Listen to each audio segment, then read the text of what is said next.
Морозильниктен фарш шығаруды ұмытып кеткен жағдайда ораманы осылай да жасауға болады.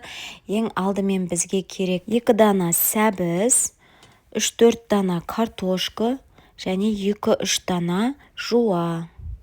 Осылай ұзынша етіп турап алдым. 4 бұрыштап тураған жоқпын, ол қажеті емес. Дәмдеуіштерден 1 ас қасықпен тұз, паприка және де бұрыш салып алдым. Қалауларыңыз бойынша келтірсеңіздер болады. Мұқият араластырып алғаннан кейін бетіне 4 жұмыртқа салып араластырып тағы да қойып қоямыз. Достар, маған тіркеліп лайк басып кетуді ұмытпаңыздар. Және де әрі қарай біз бетіне осындай сары майдан шамалы кесіп салып жібердім.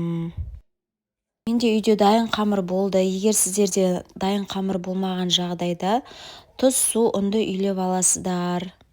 Салмамды 2-ге бөліп қамырға салдым. Сосын 2 менде осындай үлкен орама болды. 1 сағатқа қоясыздар. Піскеннен кейін менде нәтижесі өте керемет болды. Дәмі тіл үйірерліктей.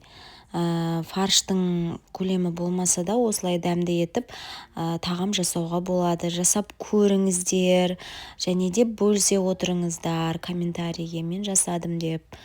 Осымен біздің видеомыз аяқталды. Маған тіркеліңіздер. Балаларыңызды осындай дәмді тамақтармен таңғалдырсаңыздар болады.